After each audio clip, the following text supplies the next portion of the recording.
Good afternoon, everybody, and welcome to the King Island Ordinary Council meeting for the month of May 2025.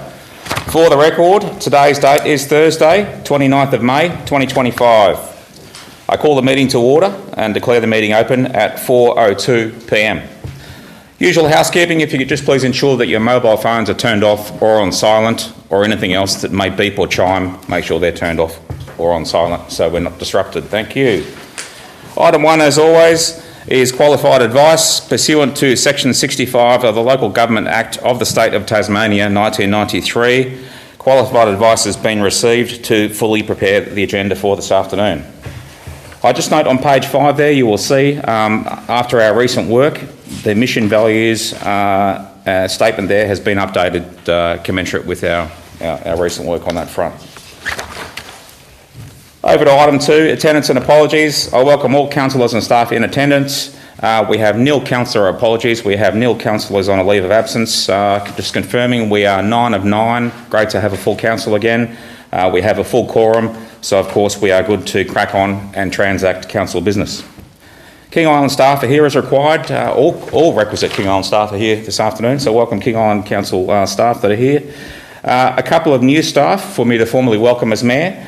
Firstly, Shana Tonkin. She joined us this week as our new Airport Reporting Officer, working in our airport team. So welcome to Shana. She's come down from Redcliffe Airport in Queensland to work here in King Island, and she's a welcome addition to our airport team. So welcome to the King Island Council team, Shana. And a belated welcome back to Karen Leslie, who joined us just after the last month's council meeting, so I didn't have a chance to properly welcome her back to the council. She's worked for us in the past, but she's returned to us as part-time in our King Island Art Gallery, so welcome back to the council, Karen Leslie. And it's also my melancholy duty to farewell Marty Smith, our Deputy General Manager, who worked with us and served the island for 18 months up until yesterday. He left the building and departed the council yesterday, moving back to Brisbane and onto another opportunity. So we thank Marty Smythe for his service to the council and to King Island as a whole, and we wish him and his family all the best for the future. We have no staff apologies tonight. Media attendance, proceedings are being recorded as per normal business. Public attendance, on behalf of King Island Council, I welcome all interested constituents in our gallery today and those who will also listen to the recording afterwards. For the opening statement, would everyone please stand?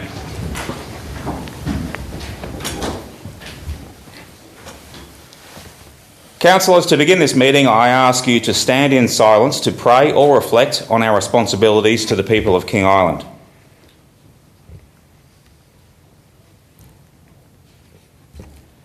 We begin today by acknowledging the traditional custodians of the land on which we meet today and pay our respects to their elders, past and present. We extend that respect to Aboriginal and Torres Strait Islander peoples here today. Thank you. Please resume your seats.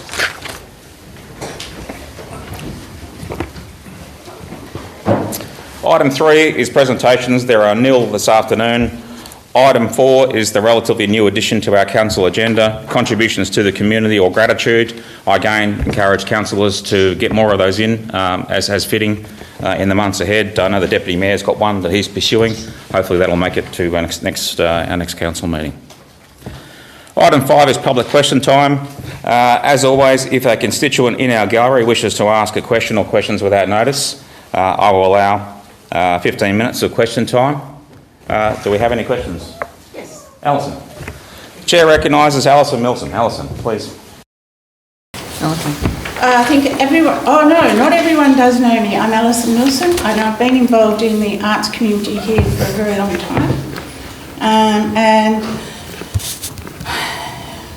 I have questions to ask the council in regard to the public arts policy that you're going to be looking at today. I'm more than pleased that we are developing an arts policy, a public arts policy, because it's something that I have been looking into for a long time and been hoping to get. However, I have concerns with a number of points and aspects of this policy that are overly broad and vaguely worded and even condescending. I understand that councils have a duty of care to their communities and are expected to prevent the display of works that could cause significant harm, distress or public outrage, especially in public spaces accessible to all ages. Most public art policies address this by specifying the types of content that are unacceptable. They should clearly define what constitutes undue offence, ideally referencing specific categories such as racism, sexism, vilification, explicit sexual content, or incitement to violence. Vague terms like offensive should be avoided or supplemented with examples and a transparent decision-making process. Many public art policies note that the context and audience are important. What may be offensive in one location or context may be acceptable in another, especially in spaces intended for critical and challenging art.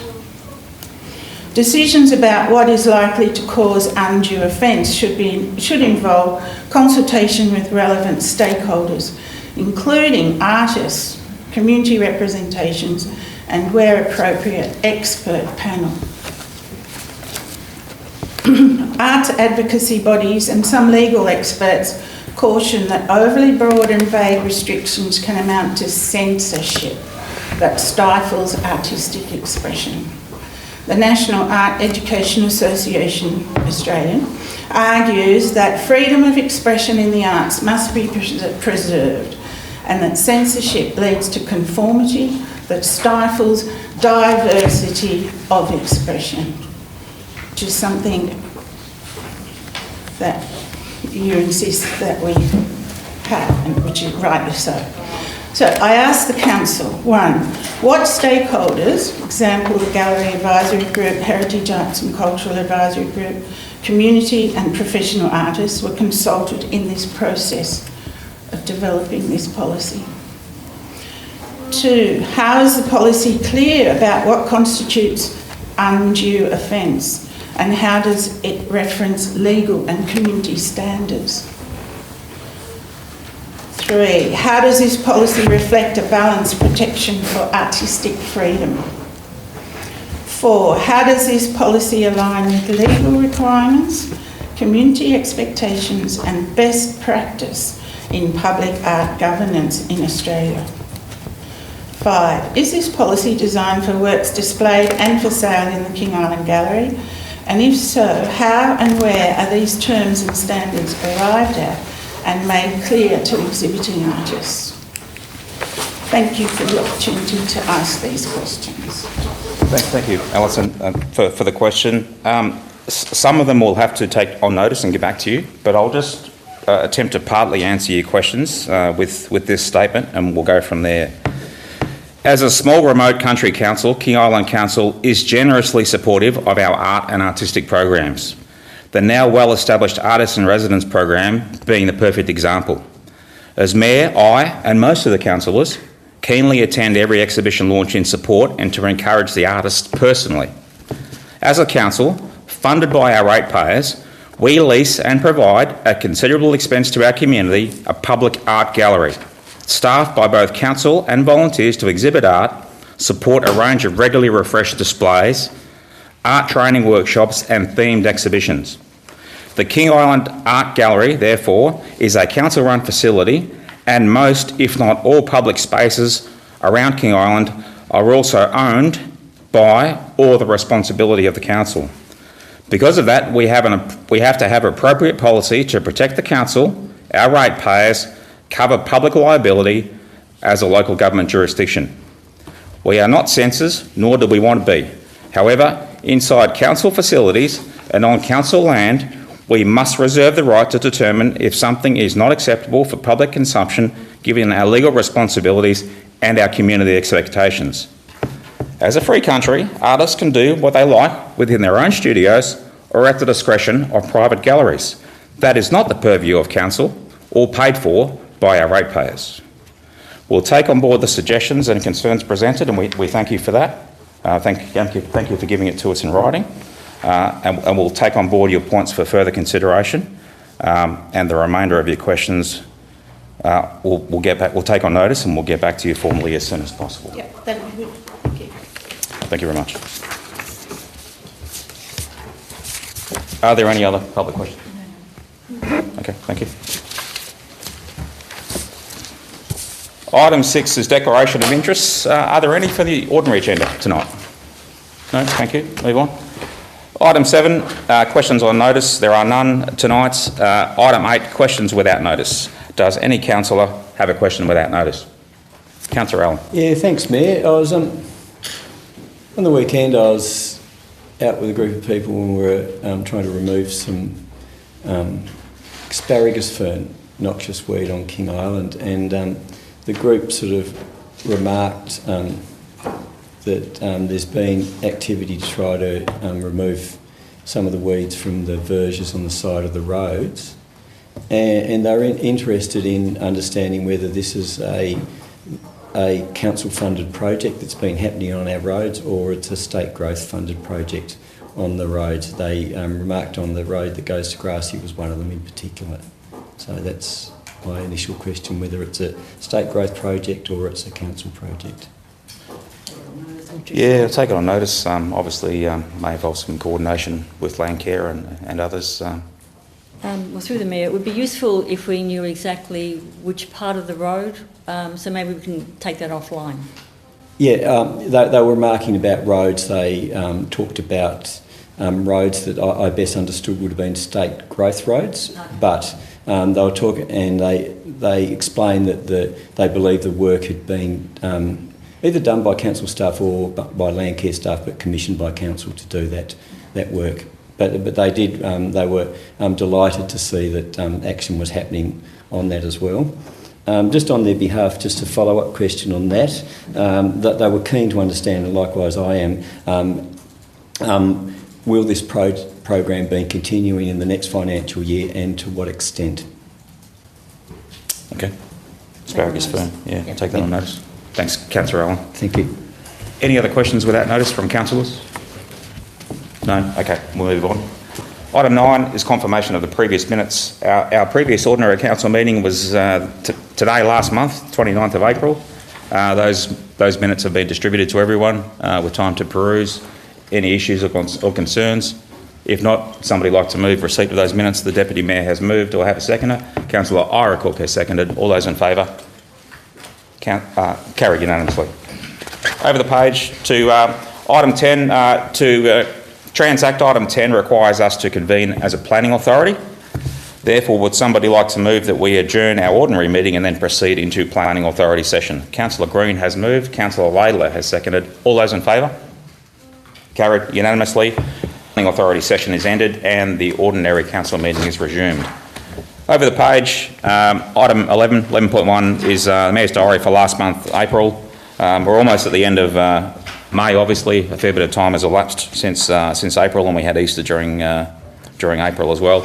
Any questions or discussion related to my diary for last month? A lot of things have been overtaken by more recent developments than what's covered in my diary for last month, and there's always plenty that's in play, as we know, plenty of balls in the air.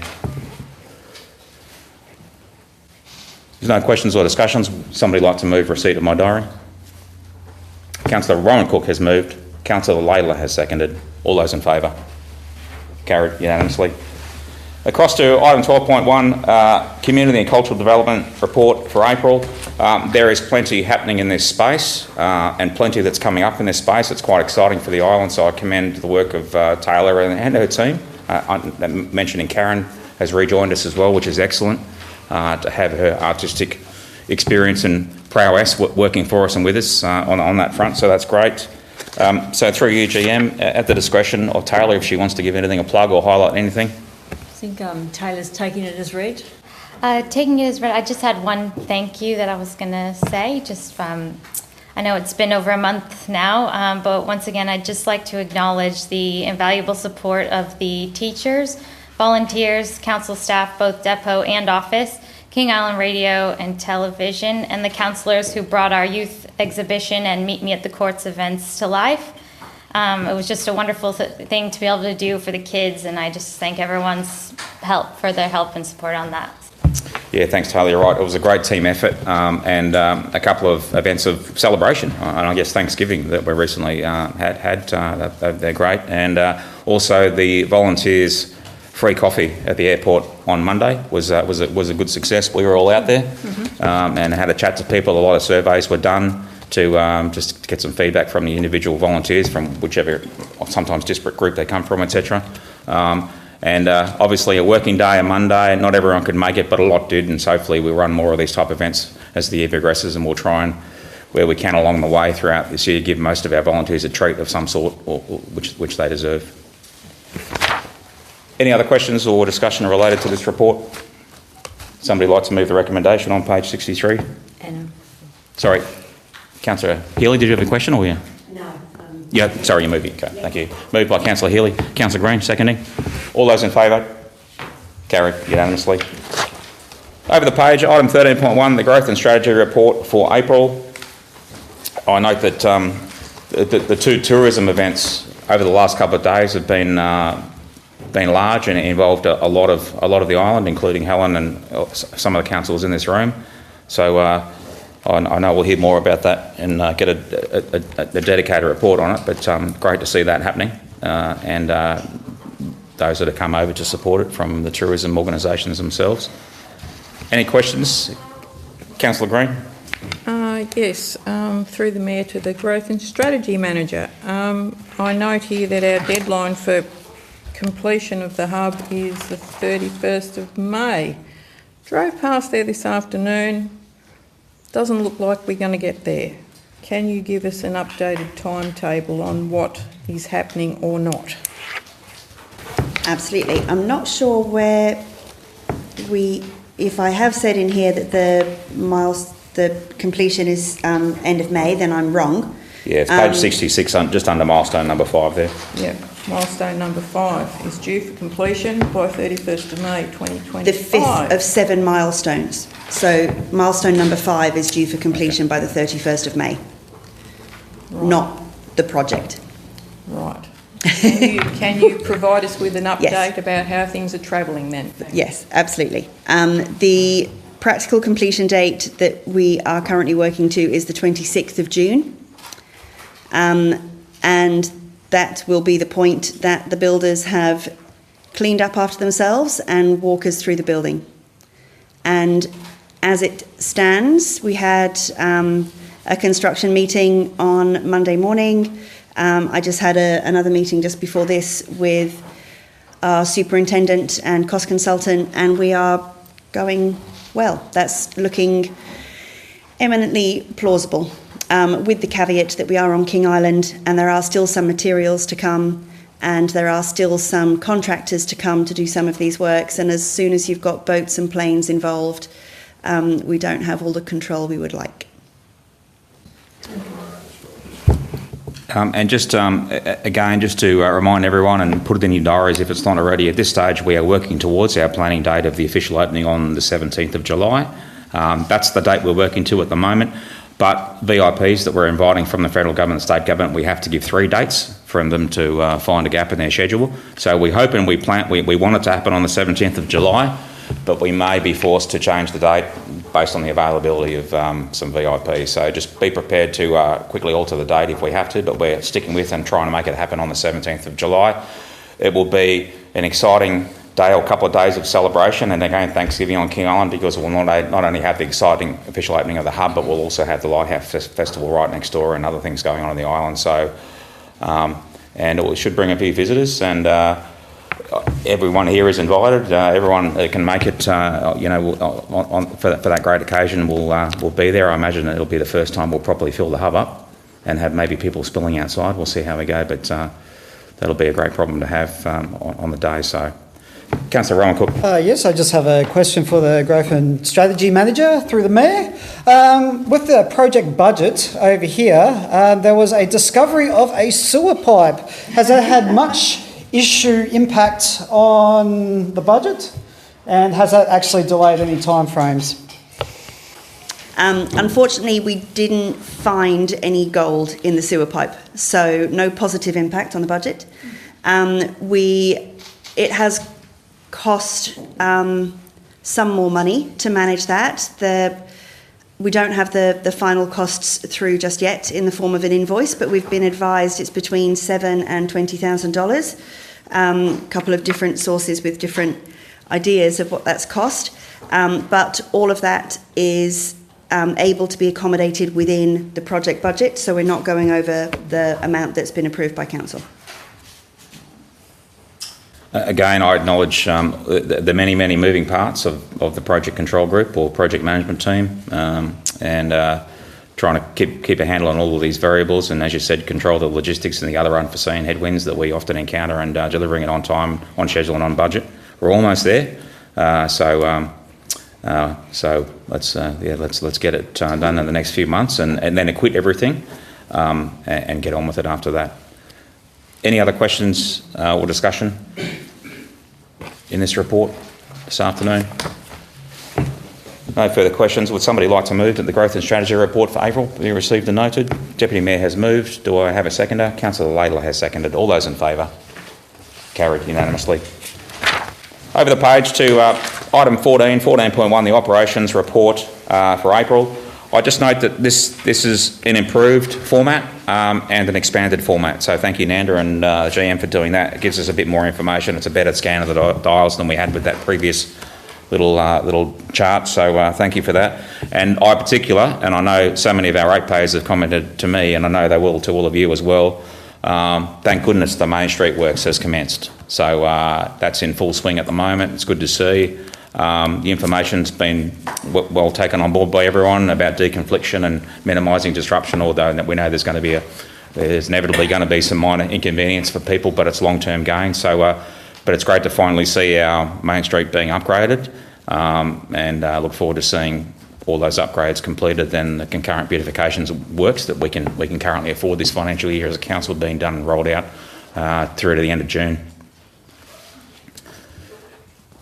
Any questions, or through UGM at Nanda's discretion, if he'd like to highlight anything, he's welcome to. Taken as read? Oh, we won't. That's for next month. Okay. Councillor Laidler, do you have a question? Or? Just, it's noticed that we know that the jetty grant has been approved. Just wondering if grant deeds have turned up as yet. Catherine has already signed this week. We have just sent it. Very good. Okay, thank you. Yeah, well done on that work to you, Councillor Laidler, and the Narracoopa Progress Association. That was a pleasant surprise, wasn't it, the week before last? We didn't expect that grant to get up, but it did, so well done. We'll take that as another great win and step forward for King Island, and maybe it's certainly a good omen for the jetty as well, and the jetty needs a few good omens and a bit of good luck to go its way, and that's starting to happen, so I know we'll all agree that's a good thing.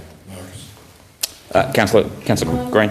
I'd just like to say thank you to Nanda and the works crew for tidying up under the Norfolk Island pines and putting that surface down that is practical and just tidies it up and makes it much nicer for people to look at. So thank you very much. Thank you, Councillor, the depot staff. Any other questions or discussion? Somebody like to move that the operations report for April be received and noted? Councillor Laidler has moved. Councillor Rowan Cook has seconded. All those in favour? Carried unanimously. Across to item 15.1, the finance report for April. Again, we'll digest this section by section. As the end of the current financial year looms, only a month to go, albeit this report covers April, we received the $1 million cheque we were sweating from the federal government in recent weeks, which was good. They were a little bit slow in paying us for that big milestone for the hub, and so we had to take a little bit of a hit there for a while, but thankfully the cheque was actually received in the mail, and the money has come through to us, so we're happy with that. Through UGM, again, at Malcolm's discretion, if he'd like to highlight anything to kick us off. Hand over to Mr. Lewis, but I think normally we just take it page by page. But Malcolm, is there anything you want to say in particular? Yes, Catherine, through Mr. Mayor, yes. As Mayor has suggested, yes, we're tracking according to where we expect the trend in terms of how our forecast is. Right, then I guess the key thing is when looking at the income and expenditure, essentially money in and money out, when it shows on this report is that it happens concurrently, and therefore we have the income in, we have the expenditure out, and then we get a net public surplus, and that impacts our cash in the bank.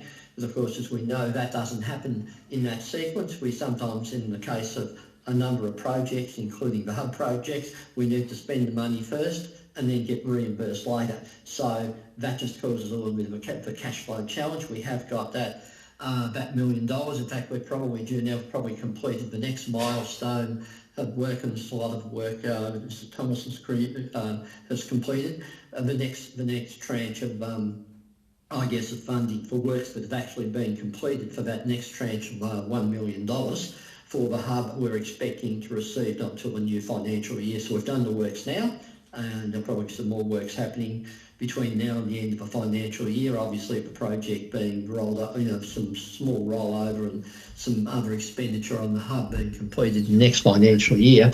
But there is a delay in that receipt of money, so it's just a case of the managing our cash flow accordingly. But otherwise, generally speaking, the other matters are very much on track to where we expect, apart from those cash flow challenges, expected to be on track to where we expected per the forecast.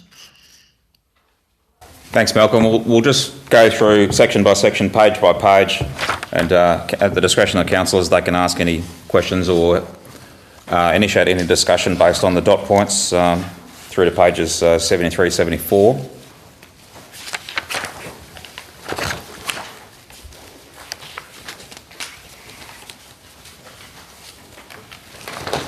It's not all bad news. There are a few pleasant surprises in there.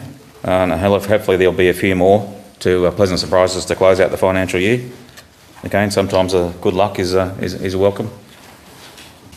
Sorry, Councillor Ryan Cook, Commission. I just want to query something, and I do know Malcolm did state this, but could we just elaborate, because I didn't hear quite properly, what the delay in receipt of unpaid grant income that is impacting council's cash flow? I'm happy to answer that. Unfortunately, our invoice was mislaid by the grant provider. So Ms Thomas had to follow that up, and it's just $1 million, Helen. And so it now has come through, and so that was what Mr Lewis was talking about. Yep, thank you. Just want to clarify. Sure. Yeah, so obviously we have to undertake the work and cover the overheads and then get reimbursed at the completion of milestones. So we kind of provide the bridging finance by default, and that's why we were sweating it for a few weeks. But that's just the way the grant scheme is structured. And again, while all councils need to have a healthy operating budget to cover those kinds of unforeseens.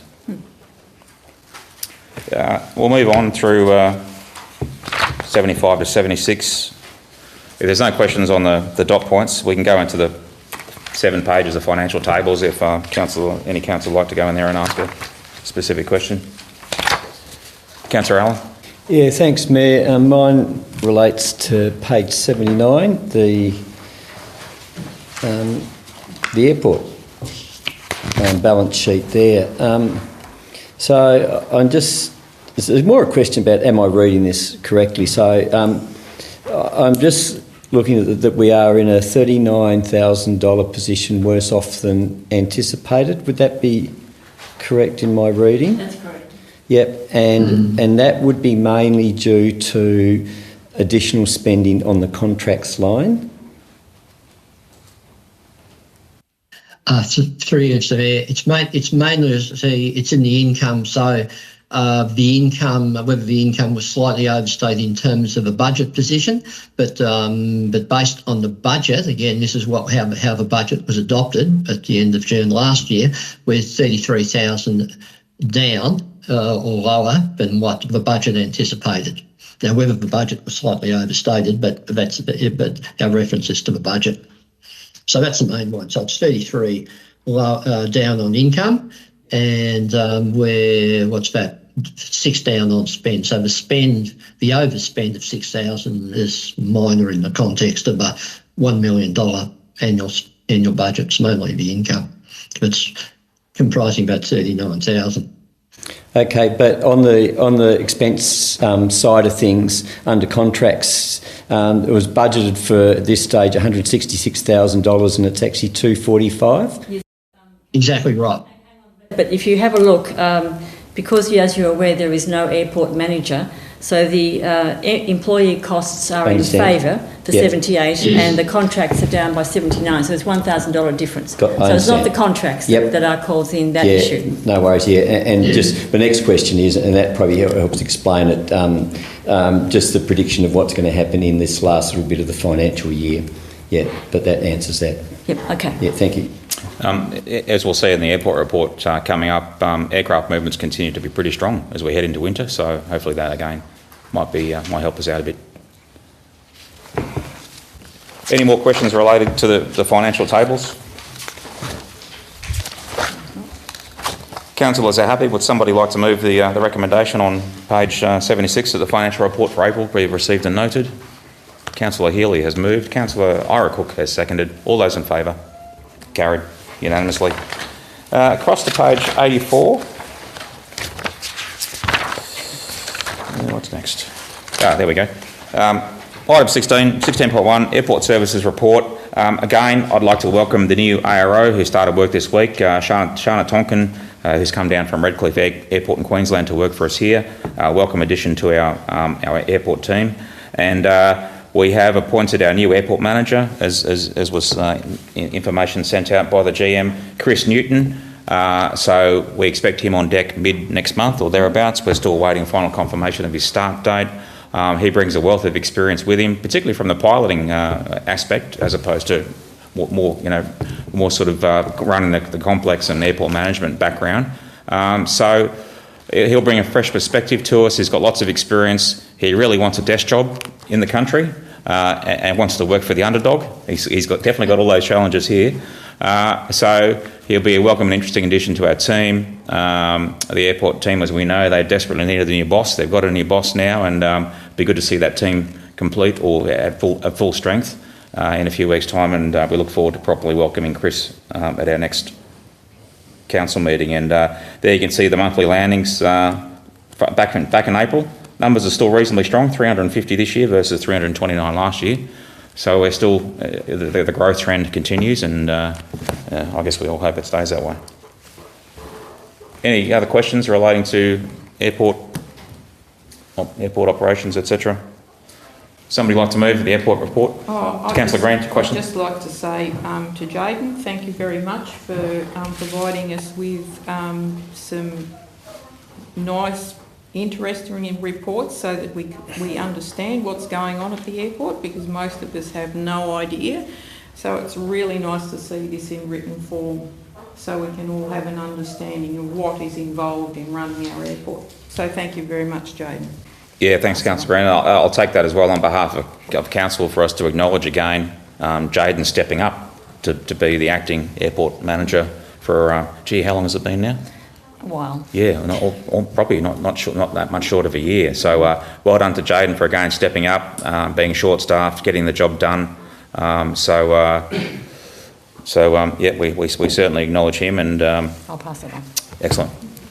Any further questions or discussions? Thank you. Councillor Green has moved. Councillor Ira Cook has seconded. All those in favour? Carried unanimously. Across the page, item 17.1, Deputy Manager Report for April. Again, farewell to Marty Smythe, who left yesterday, physically left the building yesterday. This is his last report, so this is his fond farewell. And I can report that we've appointed a temporary Deputy General Manager. His name is Jeff Phillips. He will join us from next week and see us through as an interim Deputy General Manager to keep continuity of that position and all that work. We know how important that is. And then his proper or substantive replacement will be picked by the new General Manager who deserves the right to pick his 2IC and recruiting will. So we expect Jeff may be with us 3 to possibly 6 months at the outside. Moment 3. Okay, 3 months at this stage. Councillor Oracle. I noticed he attended the Bass Strait Islands Water Security Strategies meeting. I was just wondering if anything has come out of that, or... Yeah, it's not something I attended and sat in on. I don't think any of us sat in. So I'll have a look, Councillor, through his emails.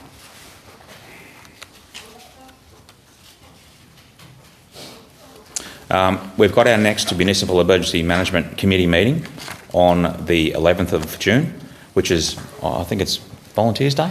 National yes, Volunteers it Day, is. or It is indeed. again, we picked that date for a reason.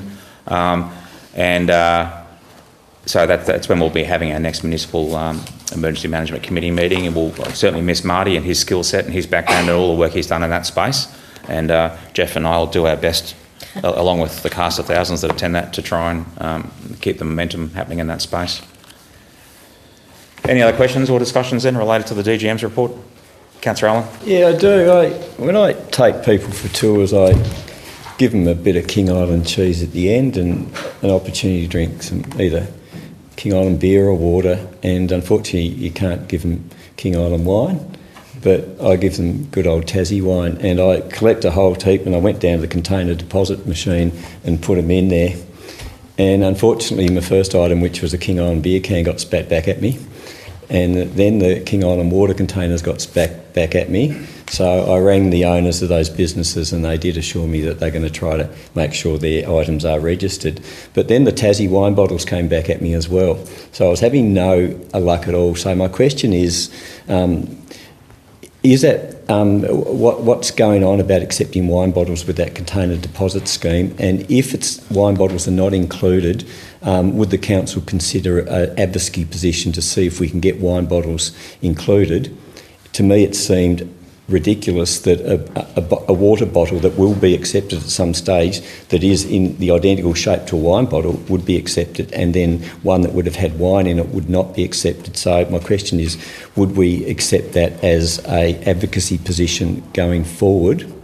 And my follow-up question is, I did the dutiful thing of just, after only 2 bottles out of the pile were accepted in the machine, I drove down to Charles Street and put them in the other spot. But I noted that there were also some people that didn't do what I did and just put them next to the machine, the ones like King Island beer cans that hadn't been accepted. So my second question is, would the Waste Management Group consider having a container there that would collect those ones, basically a way of collecting those possible recyclables and also addressing the potential litter problem in that area?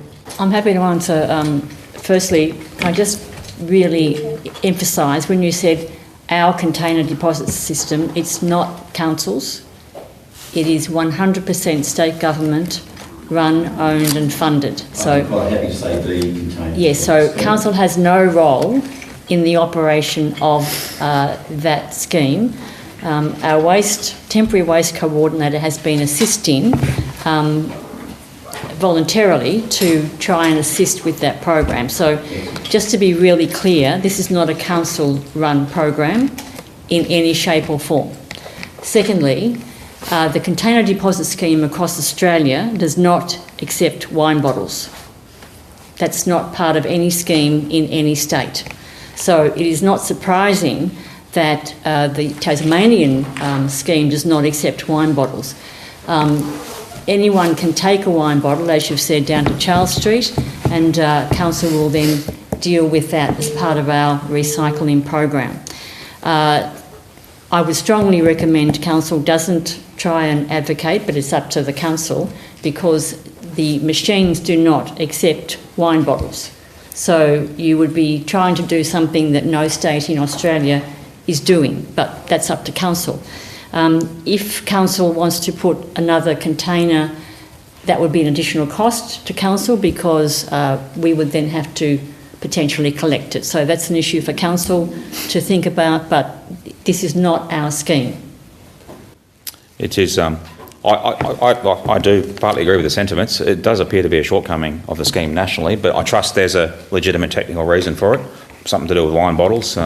Obviously, some of them are clear, some of them are green, some of them are brown, and whatever else. Maybe that's the aspect, I don't know.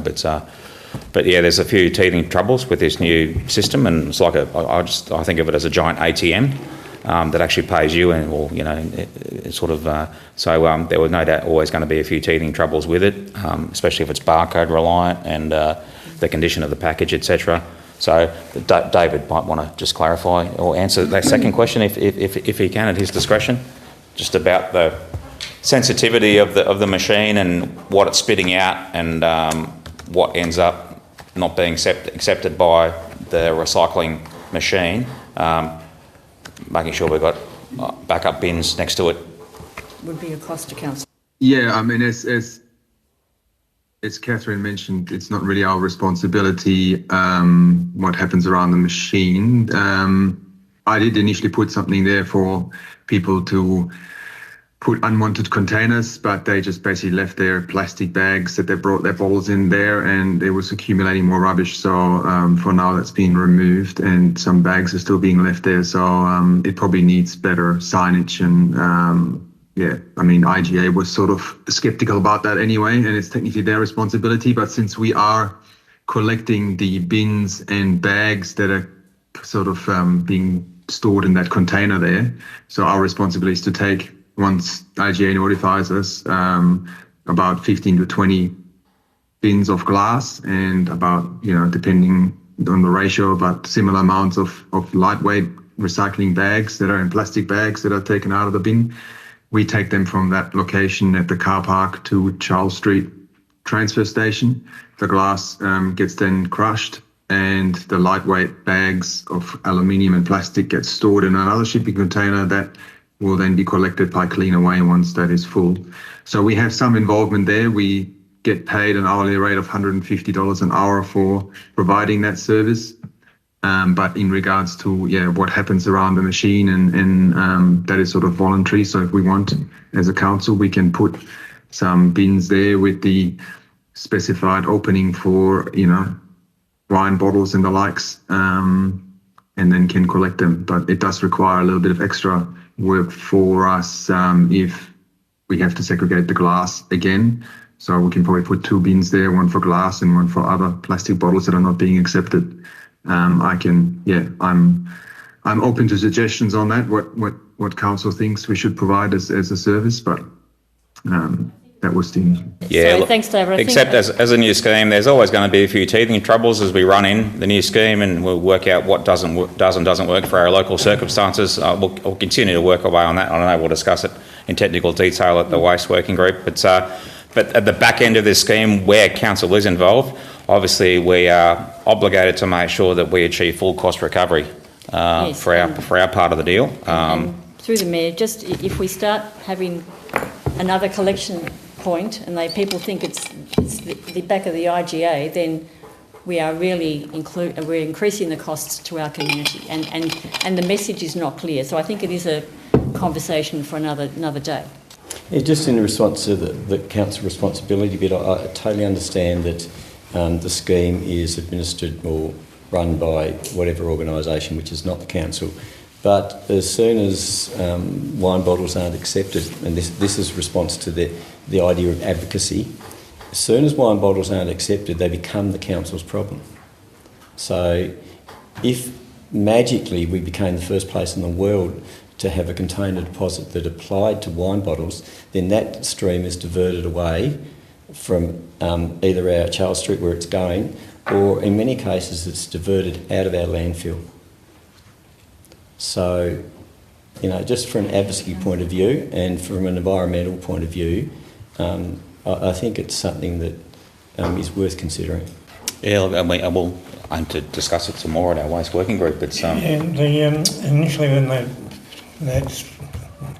the scheme started down there, most people were pretty good. I was there for the first couple of days, and matter of fact, I put $228 worth of stuff through the machine in one day. But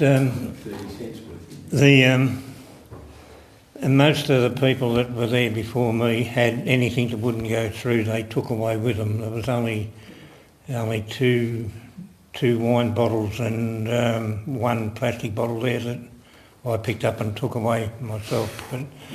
But if you put a container there, you're just going to encourage them to make it a one-stop drop, and they'll take it all there. And I would suggest no, don't put it there. But anyhow, that's due for discussion. Well, there's a few sides to it, because the other thing is that they may well just throw it straight into their wheelie bins that go into landfill, and they'll source separate at home, but they'll separate out the things that go in the machine and the rest go into your wheelie bin. So it can be approached in a few different ways. yeah, and you're right, that is a fair concern, definitely. All right, so any other questions or discussion relating to the DGM's report? If councillors are happy, would somebody like to move the DGM's report for April be received and noted? Councillor Laidler has moved. Councillor Ira Cook has seconded. All those in favour? Carried unanimously. Across to item 18.1, council workshops held. We've had 2 workshops over the past month, in particular focused on our next financial year's budget. There's really nothing further to add to that, is there, General Manager? Somebody like to move that we receive those workshop report? Councillor Ira Cook has moved. Councillor Green has seconded. All those in favour? Carried unanimously. Across to item 18.2, the information report for the month. The format's done a bit of a volte-face, so we're starting with service requests, of which there weren't too many for April, only 8, which is good, and the backlog continues to reduce of 10. So, and good in a monthly workshop, we're being updated on the technical aspects of these service requests. It's good situational awareness and good information for us, so we'll keep that going for sure. Across to procurement reporting. Any questions related to that, or otherwise we'll roll straight into the action list.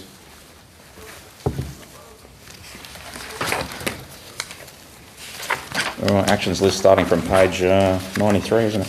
93. Councillor Allen. Thanks, Mayor. My favourite topic, Memorial Park project, and we're about to tick over another financial year. Just since the last meeting, the progress we're making on that project, please. Memorial Park. Perhaps Jess is... maybe Jess has the most recent... Yeah, so what I can tell councillors through the Mayor is that it's not forgotten, it's still progressing. I had some comments that I wanted clarification on from the Crown Solicitor, which I have, after a bit of prompting, received and have sent on to our solicitors who are reviewing it. I actually followed up with our solicitors late last week, and they said, yep, any minute now we're going to get back to you. So I don't have their comments yet, but I know that, this is it's been backwards and forwards a couple of times. So I'm hopeful that we're very close to getting a document that we can sign. I have clarified with the Crown Solicitors the process that this will follow after that point. And it will be a bit of a process, but a fairly straightforward one. So I hope. So we are making progress, and I'm very hopeful that if I do get this response that I've been promised from our solicitors, I'll have an update for you for the next council meeting. Thank you. Just follow-up question, Jess. It's probably a difficult one to answer. Does straightforward mean quick? Not necessarily, and I think that's my understanding is that straightforward but not quick. So my question was, because there's a number of encumbrances that will be on the property, my question was basically, if we get this surveyed under the direction of the Surveyor General, they tell us to survey it, does that just make this all happen? Because there's obviously so many moving parts and so many different departments involved. Their short answer was yes, but that that still might take a little bit of time to get that all sorted. But essentially, it should just be a matter of us working through that process. So, the critical part is getting the agreement to a point where it can be signed, which we are, I think, very close to. We have a draft document and it's been backwards and forwards a couple of times, so I'm very hopeful that it's nearly there. Thanks, Jess. Straightforward, as we know, is very yes, Minister, given the government departments we're dealing with. I was delighted. I went to the straightforward is very forum. optimistic. At the tourism forum I went to on Tuesday night, they mentioned something you could get on the website and you could report red tape and delays with red tape. I'm tempted. However, I'm sure they won't make that easy either. Yeah, I think it's to do with tourism, not to do with anything sensible. Right. All right. This one's, it is quite tricky because of all the different departments involved, but I think that we are nearly there. I hope to have a better update for you next month once I get those comments back from our solicitor. I'll just interject at this stage too, just for information of councillors. The new ambulance station design team are visiting King Island next Tuesday. Yeah. to undertake some consultation with the community and also some consultation with us and others on a more technical nature on the side. So we're waiting for that to be firmed up, but when we can tell you more, we'll let you know. In particular, Serena, you and other councillors I know have been really, fought the good fight for that new ambulance station and may want to come along and see what the proposed designs are. And I know we're all keen to see what the proposed designs are, and because we know it's finally happening and they're keen and it's funded. So when more information and timings are locked in for, we think it's going to be next Tuesday, I'll let you know.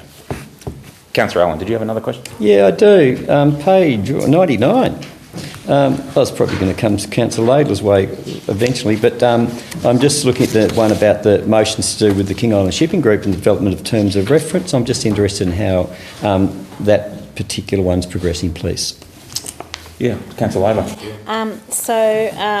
The consultation paperwork has gone out to all the groups or organisations that we identified for feedback, and that they're all due by next Monday. And I've had numerous meetings with a number of those people, and so I'm hoping by the workshop, which I've just asked for it to go on our workshop agenda, we'll have a summary of that for further discussion. Thank you. Just Councillor Rowan. another question to Serena, Councillor Serena.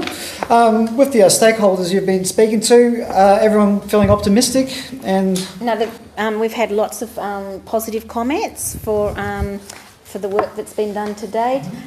It's more around, I specifically asked in the email for, had we included everyone that they thought of within the customer reference group, customer stakeholders, and clarifying the objectives, what they'd like to see in a chair, just a few key things which will help us tighten up the terms of reference and then move to the next stage. But very positive. Councillor Healing. And again, probably to Councillor Laidlaw, I notice it's still being called the shipping group, and I think that's a bit of a failing. I understand it's now the freight and transport group. Yes. Importantly, it needs to differentiate itself. It's what went to the council meeting. Yeah. You can't change the title. Until Okay. we've done it, it's gone just through what this the motions process, are. yes. It is going The to morph title to a new can name. change Because it's morphing to a subsequently, new yeah. name, yes. Right. Thank you for clarifying that. We'll move on with the crowd favourite, the actions list. Any other questions or updates or points of discussion relating to the actions list? Councillor Rowan Cookie. I do have two more points of discussion. I'm just wondering, this one will probably go to Councillor Ira Cook. How's the progress on the car situation? Councillor Ira Cook, you can update us, that'd be great. There has been no change in what we've discussed so far. Is there any other progress or update at our end? Well, council has been briefed on some of the costs, and Councillor Cook and I have had another discussion about that. So we are looking at how much it would cost to actually, firstly, the first step, which is to make the car accessible to be cleaned. So that's step number one, and that's in progress. We've also contacted one of the local mechanics to see whether they can provide an update in relation to what it would cost to actually get the car mobile, and we have not heard back. That remains somewhat a work in progress as we Yep. continue looking at feasibility of it. And did Councillor Cook have another one? Councillor Cook, did you have another question? Yes, I just have one more. This is just more a general question, just trying to understand here for my own clarity's sake. The strategic plan on page 101, revision, economic development, brand management. What's that in relation to? Wasn't that a specific question at last month's council meeting? Through the mayor, that was what council adopted. Yep. Yeah. So it's completed because that's now. Completed. Yeah. Okay. Just that was with the brand. All good. No worries. Sorry, I I think- overstepped myself there. So I think the potential revitalisation of what used to be our brand group is Yeah, going to yeah. be discussed more in the months ahead. Okay, cool. Yeah, that's what I got here. Like, was that looking at the geographic indicators? Was that? It's all part of that. It's all part of that. Yes. space, Okay. for sure. Cool. I just wanted clarification on that. That's all. My understanding it's actually far broader than just GI. It's the entire perception of King Island to the world, the brand of King Island. And you can throw trademarks in and a whole lot of other stuff. Yeah, I just sort of highlighted that as a query type of thing, just to see where we're at on that. So just making sure. All right, any more questions relating to the actions list?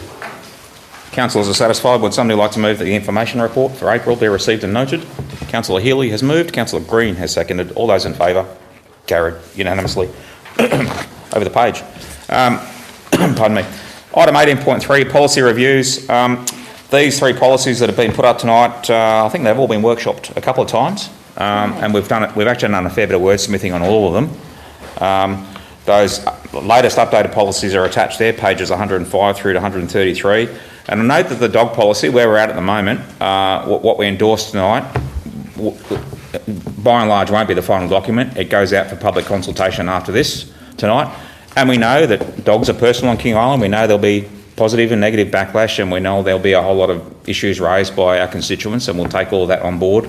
And we'll, if we're able to and where we're able to, consider amendments to the policy, the draft policy as it goes, and then hopefully fine-tune it to something that we and our constituents are happy with, given all the constraints and guidelines and things that are imposed on us. So the dog management policy ain't set in stone yet. It's still a work in progress, and we know that people out there are going to have something to say about it when we put it out, and we're looking at our public consultation period being pretty much all of next month. Is that right? Can I just, through the Mayor, I suggest that maybe Council adopt number 1 firstly, and that the second one become as printed, and then a second part, which is the consultation period, be undertaken until the 30th of June 2025. So that's clear in terms of how long it's on consultation. But so whether Council wants to do youth policy separately to the public art policy, but certainly if you can separate part number 1 and part number 2. We'll just quickly look at the youth and public art policies. Questions or discussion points related to those? Councillor Allen. Mayor, I wish to move that the Council adopts the youth policy. Full stop. Thank you. Have a seconder to adopt the youth policy. Councillor Ira Cook has seconded. So I'll just let Leah catch up with that.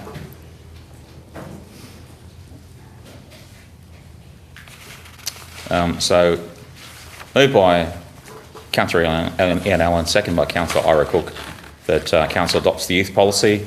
So we'll go to a vote on that now. All those in favour to adopt the youth policy? Carried unanimously.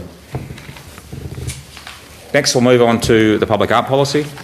So we can have discussion and or debate on the art policy. Councillor Allen, we'll go with you first. Yeah, I've got a motion just to kick it off. And I've got it printed out, and I'll give a copy to Leah, please. And I'll give a copy to everyone else, if you don't mind handing them round. But I'll read it to you as it's coming round. And it goes like this. The Council adopts the public art policy with the following amendment. That section 4.1.1.8 be replaced with a 4.1.1.2, I think it was. You'll see it written down there. I might have said too many ones. And the amendment is, this policy affirms the right to artistic freedom and encourages the expression of diverse ideas in public spaces. Restrictions are applied only where necessary to comply with legal standards such as prohibitions on hate speech or incitement. Public art is expected to contribute to a respectful, inclusive public environment that reflects a broad range of perspectives. Thank you, Councillor Allen. That's what I wish to move, Mayor. Okay. Do I have a seconder for Councillor Allen's amendment? Councillor Rowan Cook has seconded. Okay. Councillor Allen, back to you. You can talk to this amendment. Yeah, thanks. What first sparked my interest was when I read through the original one, what was there, and it is a slight edit from the one we just we considered in the previous meeting. Grammatically, it didn't work because it followed a colon, and if you sort of read through that, grammatically it didn't work, and it had the word "we" in it, and I'm a bit of a pedant when it comes to the first, second, and third person. But the other bit, when I read through, I thought, we understand what we're trying to achieve here. The staff who are being part of this understands what we're trying to achieve, but this policy is going to maybe outlast many of us here. So it's really important that it's very clear to the people that will get to administer this. So what I suggest is very much in the spirit of what the original one is. I feel that it just articulates the intention of the original one nice and clearly. It's a little bit more clear cut.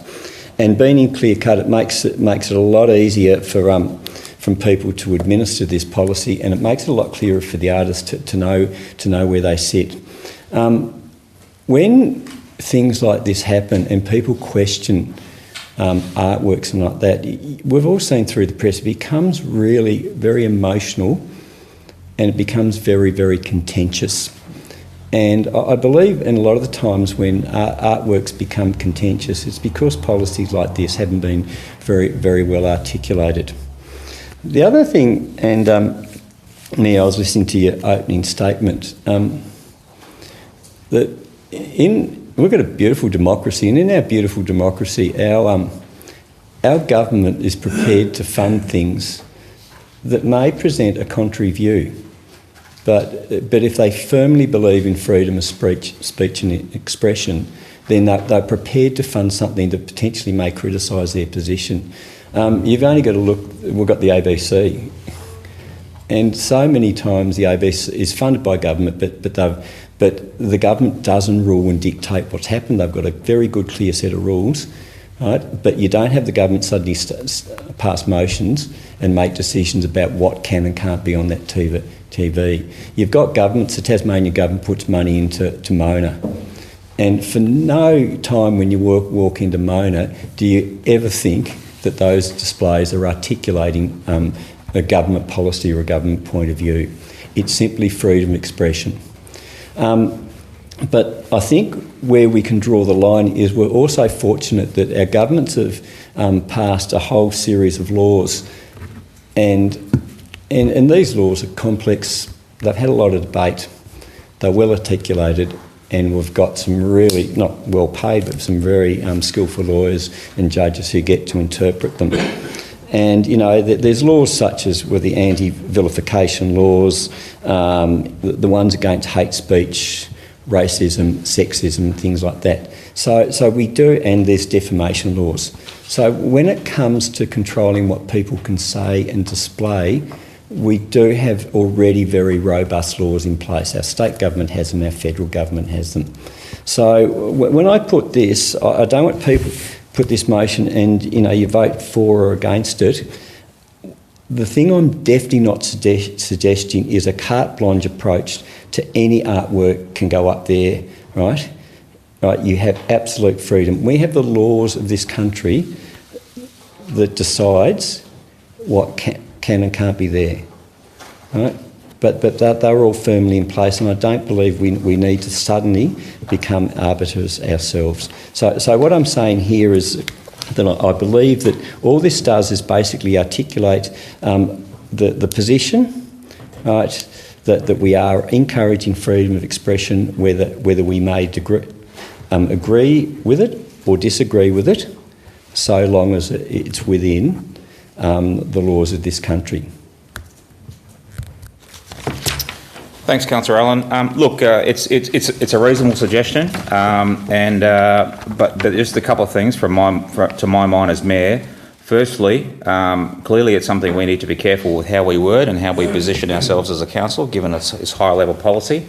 So we may well end up with wording similar to that and of that nature, and your solution may end up being the correct one. But I'd still like us to legally check it first and to make sure as a council that it passes and meets our legal requirements. Secondly, the information that Alison Milsom put up tonight and her points raised, I'd actually like to consider that and read that properly and take on board those concerns and those issues and some of the suggestions that her and the art community have made. That might help us frame the ideal wording and the ideal solution, and we meet the art community halfway, but still protect ourselves as a council and ensure that we're meeting our requirements. So I won't vote for this amendment at the moment because I'd just like a bit more time to A, check the legalities of our policy wording, and second, consider that the information and petition that Alison has put up, thinking that might help frame our optimum solution and our optimum wording in the weeks ahead.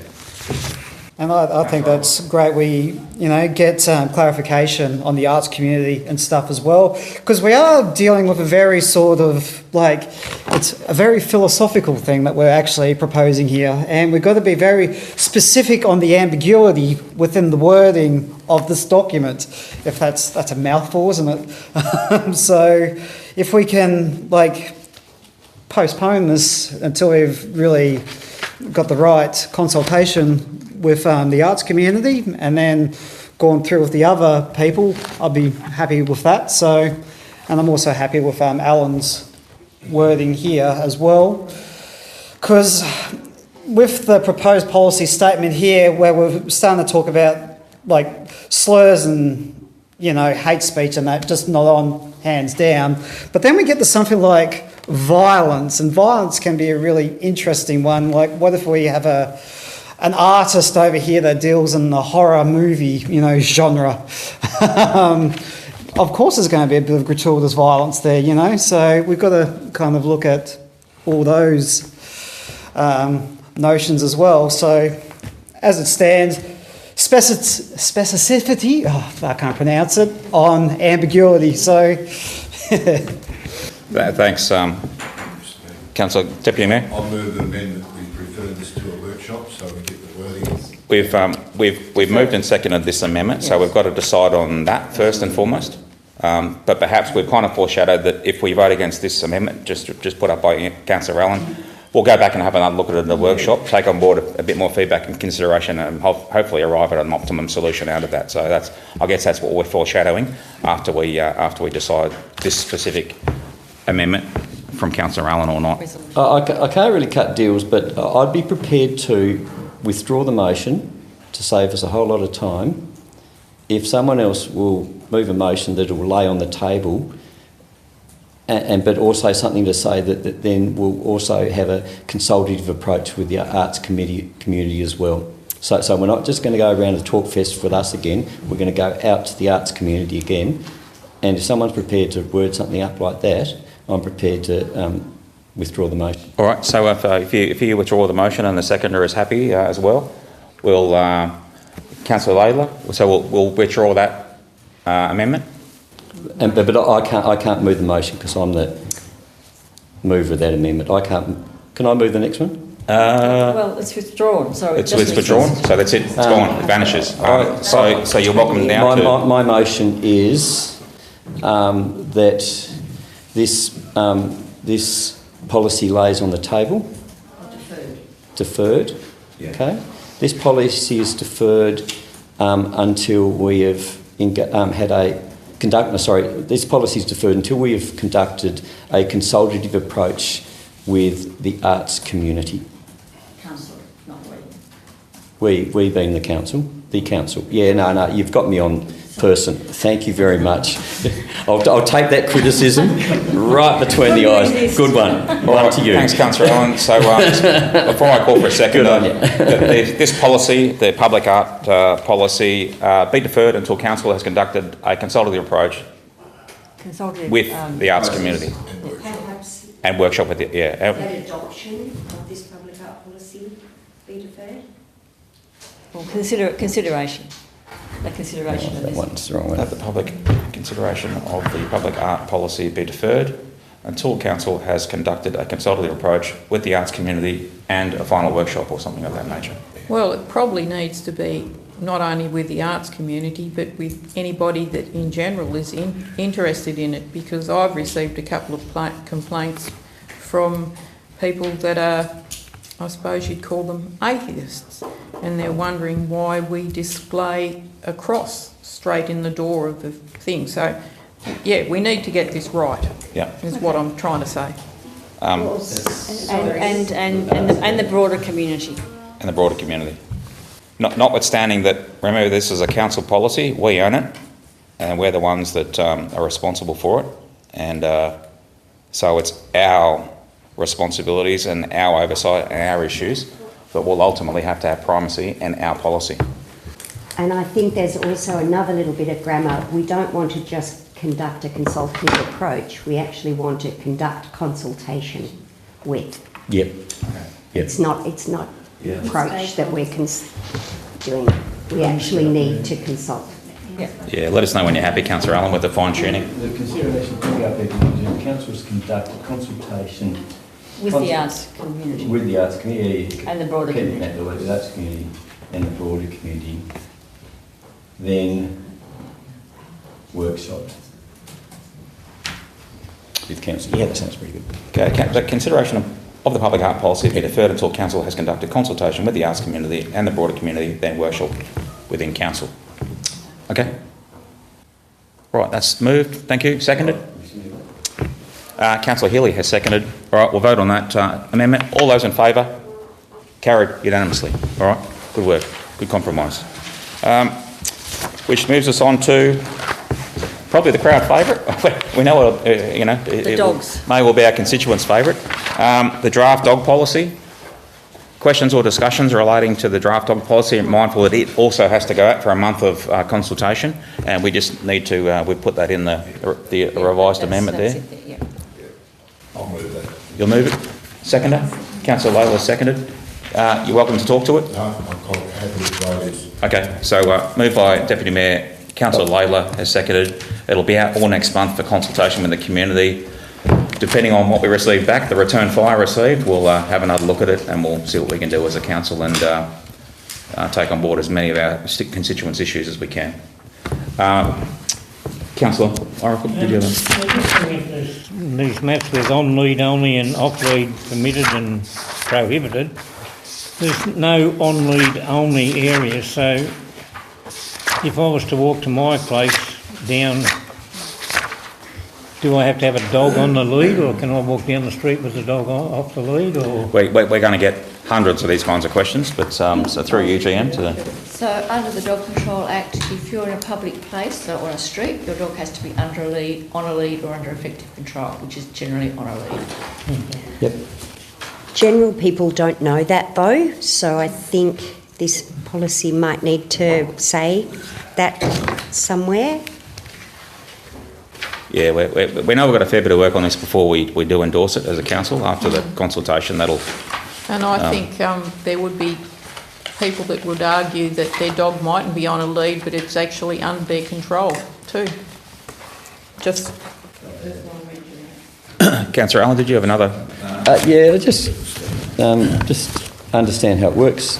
I'm just looking at page 117 and it's talking about this is the policy of responsible dog ownership, I understand, and then it's got the bit about dog attack, and then it points to the 3 stages.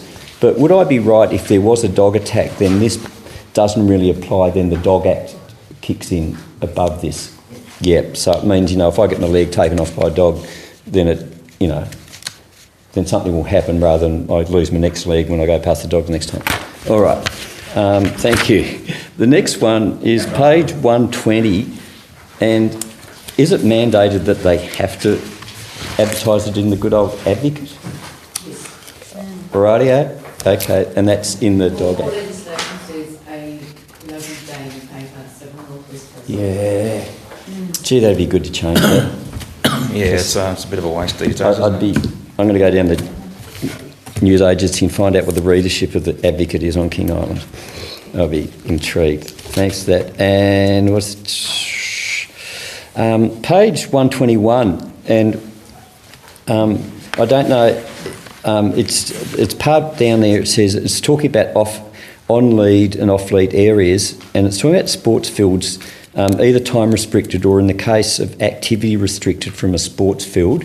But I'd be right in reading later in the document that our 2 ovals, a sports field, they're totally excluded regardless of whether there's activity going or not.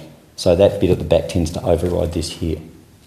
Yeah, so that's what the Act says, but we've decided that, well, what we're suggesting is that we actually do take that further because our playing fields are used by the public all of the time. Yeah, excellent. Yeah, so we can go that next step. That's. And we know how many of our constituents like to take their dogs to the footy in the back of their ute, chained up or whatever. We've seen them get loose on the field in recent seasons. Obviously, you know, there's going to be concern about that. And thankfully, none of our teams have dogs as mascots. You know, it's that thought came to me. Who may want to legitimately bring their mascot along. It's a representative of the team or whatever, but we're not going to have that in this instance, I don't think. So anyway, we know we're going to get plenty of robust feedback on this, and we'll see what we can do. And my last one, Mayor, just 126, just looking at the map of the grassy area and Grassy Harbour area. Just delighted to see that the Little Penguin colony area has been totally restricted. But would that be Tasport's land or ours? Is that little? Yeah, because the other bit right at the end would be parks, wouldn't it? Yeah, gotcha. Yeah, I'm right into protecting them because that's in other places. That's the major threat: dogs and foxes for little penguins. And cats. You know, yeah. They do catch a lot of cats around the mine area too. They have a trapping program. Yeah, no, absolutely, cats. Yeah, I've seen them down there. All right, so any more questions or discussions on this draft dog policy? Sorry, GM? Can I just go back to Councillor Green's concern about making it clear that dogs walking down a footpath, for example, are on a lead? Can we add that if it's not there? Do we need to include that in the resolution, Leah?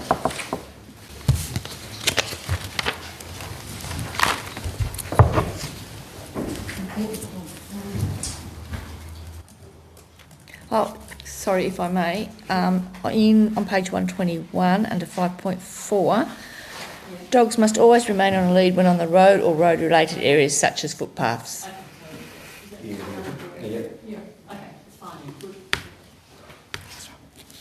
All right, so if there's no more for no more, it's been moved and seconded.